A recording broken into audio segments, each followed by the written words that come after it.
Hello everyone, welcome to my YouTube channel. This is Nandini, aka Hysterical Wisteria, and I hope you guys are doing well. So today I'm going to talk about things I will not tolerate in my life, and I hope you don't as well. Just a PSA, I'm not trying to be mean or rude to any person or any group. I'm just sharing my opinion and correct me if I'm wrong. So first and foremost, it's fake friendships and fake relationships. I genuinely don't have time for relationships where I have to sit and think whether this person actually likes me or not, or praying for my downfall, or if I did something wrong or something good, and psychoanalyzing everything. Yes, analyzing your relationships and your behavior is something else, and it's a part to becoming a better person, but constantly doing that over a relationship is not healthy. And you should reanalyze your relationship, whether it's friendship or romantic. Plus, if you are in such kind of relationship, it's really hard to recognize them because of our attachment patterns. And to us, they just seem completely okay. And being toxic and someone being toxic just seems completely normal. But when you get out of those relationships, those patterns become easy to recognize, and you will also recognize how you were toxic to yourself and to others in your own way. Another thing I really believe in is that being with a toxic person stops your blessings.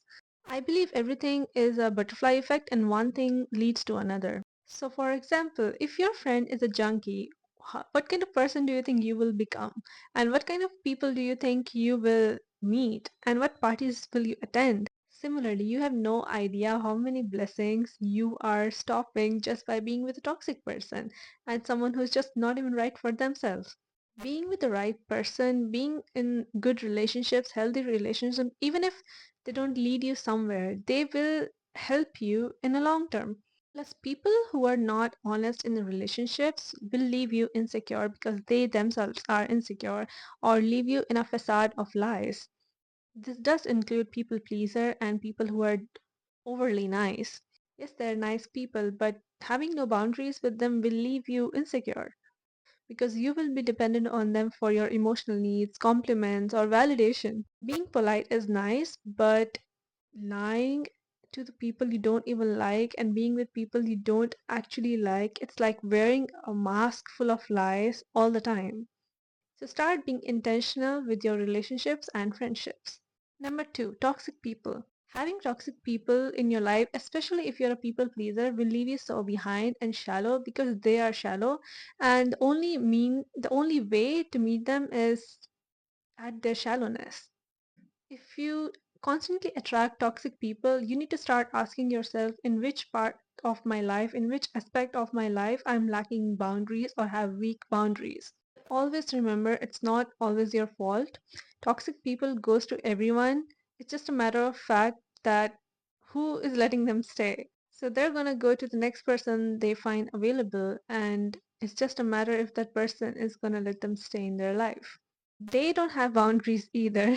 Have you ever caught a toxic person talking about mental health or how to be a better person internally?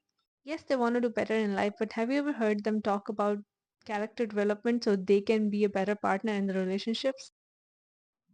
Anyways, I cannot tolerate them in my life. I don't like people who throw pity parties for the problem they created.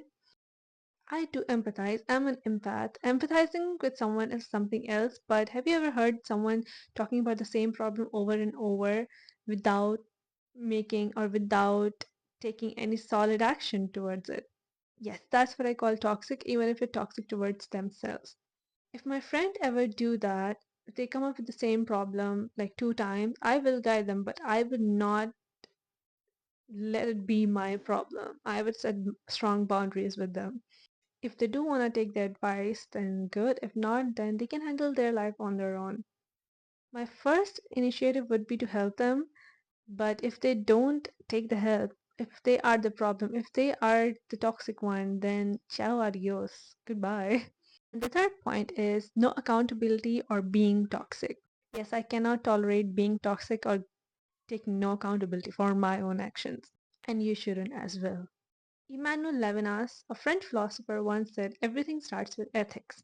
And for me, I really believe that people who lack accountability and are toxic are the most boring human beings. That kind of people just lack self awareness, kindness, empathy, and basic human decency. That's like lacking manners. Knowing that you are wrong and not doing something about it is just lame. I've met people who used to blame their mental health for their toxic behavior. Even I have done that once or twice or maybe more, but that is still toxic. Being mentally ill doesn't mean that you can run away from accountability and doesn't justify your actions. And if your mental health was the reason you did something bad, then what steps are you taking towards your mental health? What steps are you taking towards to taking accountability? You are not special, nor you are entitled to everything just because of your mental health or any kind of chronic illness or any kind of illness in general. Just a PSA, I don't mean to be ruthless or mean to people with disability or mental health illness. I am just sharing my opinion and I'm really sorry you had to go through that. However, your illness should never be a reason for someone else's hurt. And if you do decide to share your problems, you're not taking up space to share them. Being honest and kind is not optional, it's a necessity for our survival. It's also a responsibility for being a human. I've also realized that life will give you as many reasons as possible, as many reasons as you want for anything. You can literally just float through life by doing nothing and just doing little things just for your survival, and you will live. But it takes an honest and conscious decision to change your life. So, my fourth point is wasting time and not being intentional. Life is too short. Do you really want to just float through life, or do you want to take intentional steps towards your goals? Are you wasting time going to parties knowing you have no solid plan for your future? Everything compounds, whether it's good or bad. The steps you're taking right now will determine the next 5 years of your life. So, what habits have you incorporated in your daily routine that will take you towards your goal? If you want to be a millionaire but you have zero intention and zero planning on learning any new skill, that will result in nothing but a failure in 5 years. If you start learning a new skill and pour your energy into it, in next few years it will give you good benefits rather than not learning and just sitting around and doing nothing with your life. Motivation alone means nothing. If it did, everyone else would be winning. You need discipline to achieve anything, even if you're failing at it. And trust me, nothing in this world beats hard work and discipline. Number fifth, nothing going on in life. One thing about it is that people who have nothing going on in their life are on everybody's business. They gossip, they talk about others because they have nothing else to do, which is really annoying. How do you not have anything going on for yourself? A degree, a job, a side hustle, or hobby, anything. It also shows how much a person respects and values their time and themselves. How you like to spend your time determines your lifestyle. And people who have nothing going on for themselves are in denial or are in delusional with no solid plan for their future. By all means, live your life as you please. But when you look back, what do you want to look back to? What will be your legacy? Number six, having no money or being broke. Life is too short to be broke.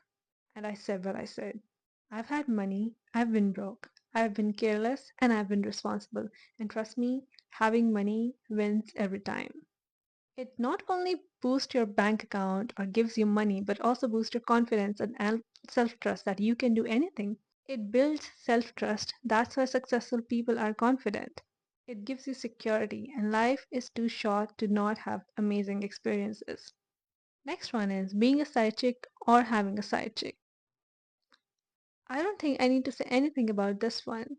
Like, you're so lame that you can't hold it together. Don't you have any self respect for yourself? Don't you have any empathy that you're doing someone really wrong? Don't you realize that cheating is literally emotional abuse? That person trusted you with their feelings, and that's how you reciprocate? Whereas being a side chick, on the other hand, what are you trying to prove to yourself? You're just trying to prove to yourself that you're better than other person just so you can feel less insecure or more like a man or a woman.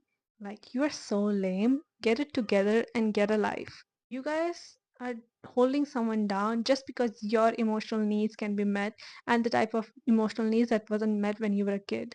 Literally sounds like an unhealed child to me. Always remember the person you are with. If you don't have genuine feelings for them, or you don't care about them, that person is somebody else's soulmate. If you can't see it, if you can't understand it, doesn't mean someone else has to pay for it. It's not a game. It's childish and it's literally giving high school. Anyways, that's the end of my video and I hope you really liked it and I hope you have a great time and good luck. Bye bye.